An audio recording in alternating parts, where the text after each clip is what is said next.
Hey, I want to welcome you to the Offline Podcast. I'm your host, John Jackson. Hey, we want you to subscribe to our podcast and join our team. Also, make sure you hit that alert button and that like button. And you can find us on Apple, Spotify, and Anchor. And also, you can see the visual on YouTube. So check it out. So today we've got a special guest for our 20th episode, and it's all about playoffs this week. And we've got a great author who wrote an interesting book, and his name is Steve Massey. I want to welcome Steve Massey, and his book is Starless, the 1947 Steelers. So Steve, welcome to the podcast. Thank you, John. It's a pleasure to be here, and I appreciate the opportunity. Mm-hmm. So, see, what made you write this book?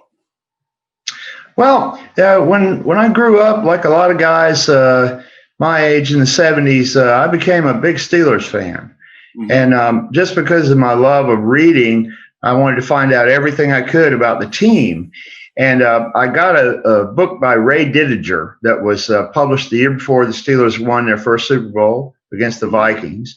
And in that book, I learned what most Steelers fans do, is that the team was pretty awful for a very long time. But there was an interesting note in that book about the first playoff team in 1947.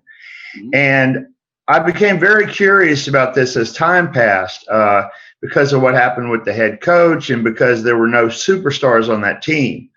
And I just continued to research it, and that team kind of stayed with me for years thinking about them. And then I just started researching them, and I wanted to get it on paper, for the record. Right. So what did you find out about the Rooney family and Coach Sutherland? Because that was kind of a different mix, wasn't it? Well, yes, it was. The Rooneys, of course, are icons in Pittsburgh and Western Pennsylvania, and they've done a lot for the region, and everybody loves the Chief. Mm-hmm. He did not like to interfere with the team, the coaching of the team, and the day-to-day operations. His sons later did that, but it was well after Coach Sutherland's brief time with the Steelers when he coached for those 2 seasons. Right. And Sutherland was quite an unusual character. He was a World War I and World War II vet, and he was one of these very stubborn guys that it was my way or the highway, as the old cliche goes, with the way that Jock coached. So basically, I learned that he was just a real stern and austere kind of guy. And he was pretty ingenuine with an old offense called the single wing. Right. And he had one star player who realized after he left what effect he had on him. Tell us about that.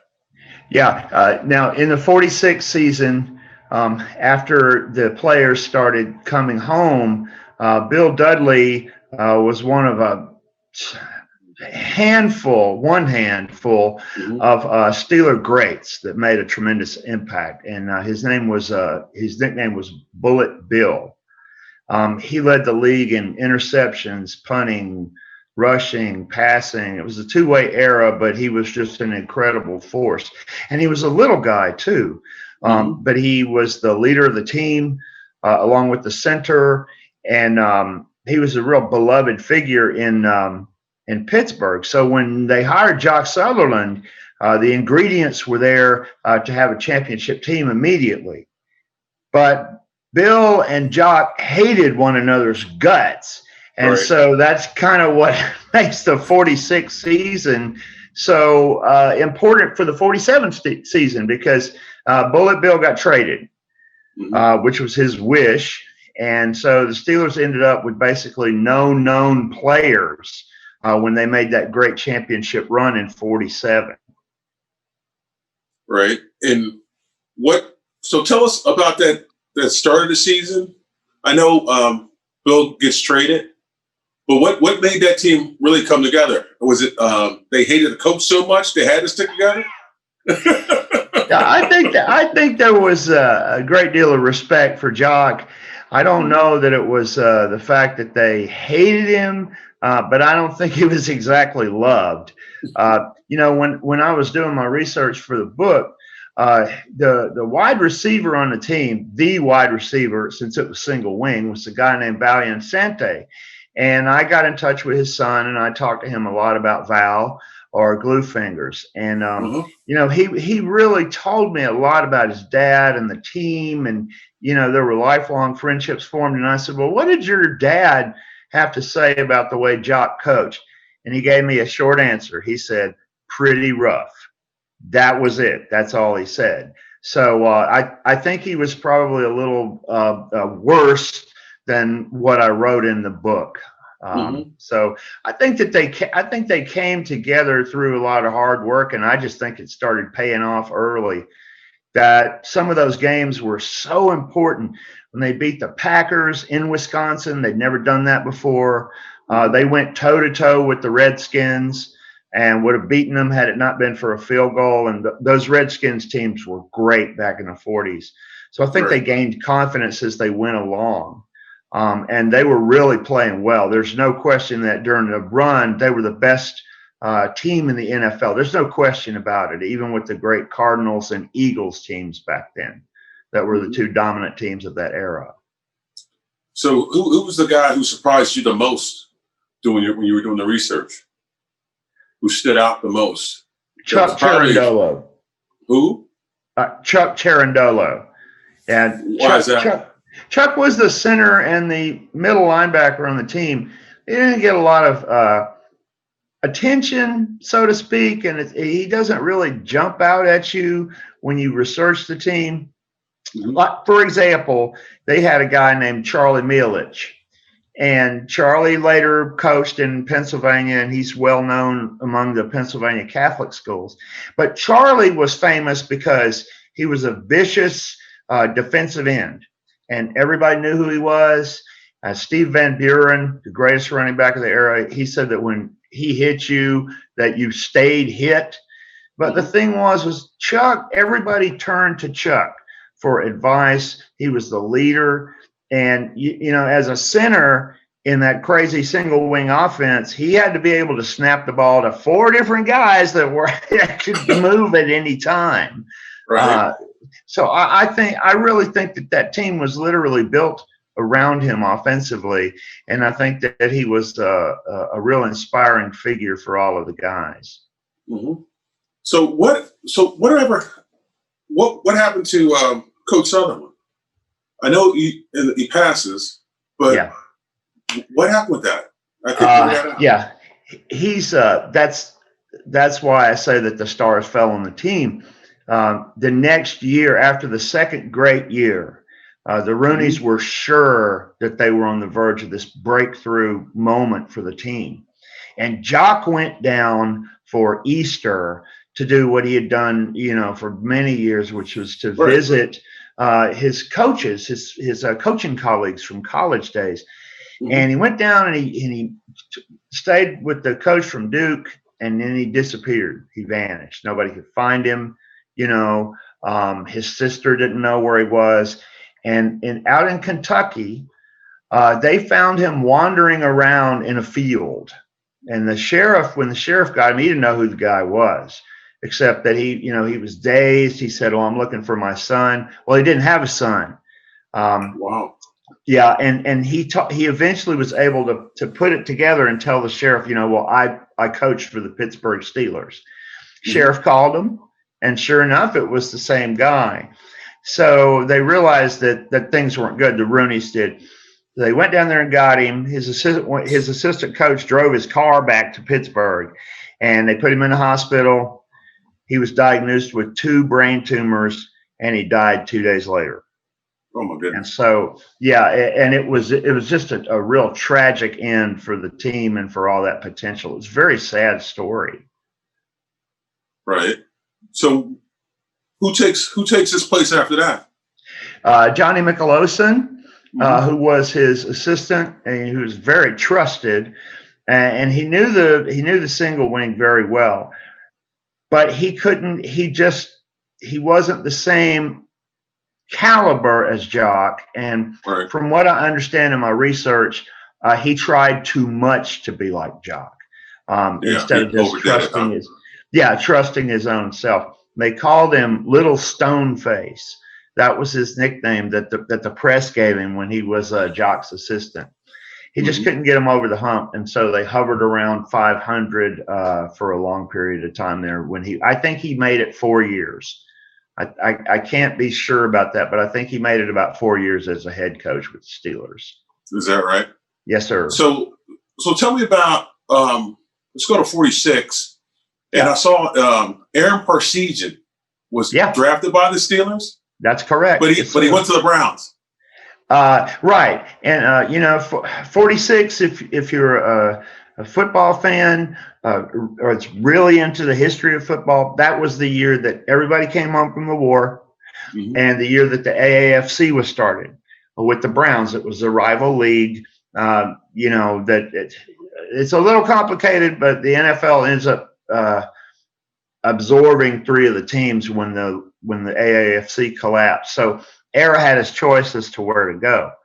And I've found that very interesting because for a new project that I'm working on, I've been blessed to be able to talk to Rocky Bleier and as well as Terry Hanratty, and both of them played for Era. And they won, the 2 of them together won a national championship at Notre Dame under Era. And I haven't found out yet. I haven't asked yet, but I'm curious to ask them if they ever, if Era ever talked about being drafted by the Steelers. But he didn't. He chose not to go to Pittsburgh. Right, because wasn't he from Canton or Ohio? I'm sorry, John. I don't recall, so I don't want to give you a wrong answer. Okay. Right? Yeah, he was from the Rust Belt. That I know, but I don't want to give you the exact place that he was from. I thought that was real indicative of I guess he knew the Browns more than I guess he knew the Steelers. So I guess you just go to the team you know. Yeah, and Paul Brown was the coach there. Paul Brown was a great recruiter, and the coaching tree. I know you played for Coach Knoll when your career started, and Chuck Knoll was part of the Paul Brown coaching tree, and he was already famous as a coach in Ohio. He had coached in high school and he had coached in the NCAA, and so it's probably a pretty good bet that Era did grow up in Ohio. Which maybe would have influenced his choice to jump leagues, because the Steelers still were a promising team after the war, but again they had that just totally crazy existence of lovable losers before 47. Right, and it took them how long to make the playoffs again? 25 years. 25 years. It took them 25 years. So that was the era when Chuck came in? Yes. Yeah. Chuck Knoll came in 69 when the Steelers fired Bill Austin. And, his first team went 1-13. And then the losing streak extended into 1970. And then finally they made the playoffs in 72. And then that's that great important moment in franchise history, the Immaculate Reception, where Franco catches the ball. Despite what Raider fans say, he did catch the ball, and he scored, and so that started the whole thing rolling and kept that dynasty up for so long. And the Steelers are highly successful at making the playoffs, as you know. I know you played in the Super Bowl, and that Super Bowl team, Super Bowl 30, that was a great team. Yeah, we had a really good team. You guys were not given a lot of a chance at winning that game, and I mean, you guys took it down to the wire. That was amazing. Yeah. So yeah. So what other books are you in the process of doing? You said you're talking to Rocky Bleier and another guy. Yeah. Well, I'm working on a project right now, and it's actually about the Steelers team, the first Super Bowl team. But nice. Yeah, well, but there's a little bit of a twist to it, because what I'm attempting to do is I'm taking the Steelers from '69 when Noel comes in that first year and they were 1-13, and I'm going to try to show the relationship between coaches and players and how they develop that team. So they brought in the right people where they needed them and when they needed them. Joe Green was the first draft choice in 1969, and there's this half myth that it was Joe who nobody anywhere knew who he was. Well, actually, that wasn't true, because most of the guys that were in college football at the time, most of the other players knew exactly who he was, even though the school that he played for, North Texas, it's now North Texas. It wasn't exactly a team that got talked about a lot in the press. But there's no internet, there's no ESPN. So the reporters, probably it's not to their fault that they didn't know who he was, but the players did. And so, but I don't think that the fans didn't know who he was. No, they didn't. They didn't. Right. And the Steelers always drafted terrible players. And not only that, but when Buddy Parker had been there in the '60s, they traded all of their draft picks. He didn't like younger players. He wanted people that already knew what they were doing. So it's the Belichick thing, or George Allen with the over the hill game. George Allen was notorious for that. Yeah. Yeah. So, they brought in, and then the Steelers finally started getting draft picks. And Noel said in those early years that he would get offers from teams, but they were all ripoffs. They'd try to trade him these old guys that their best years were behind them, and they would want to get high draft picks. And so, Noel insisted that wasn't supposed to be what was done. But I'm trying to put this project together. It's interesting. I like it. And I may actually break it, because I'm self-published right now. I may actually break it into 3 episodic, volumes, and then bring them all together for the end. But it's a super interesting story. Right. I mean, I enjoyed reading your book. Thank you. Thought it was very interesting and insight, especially at the beginning, when it talked about the chief, because I got to meet the chief. The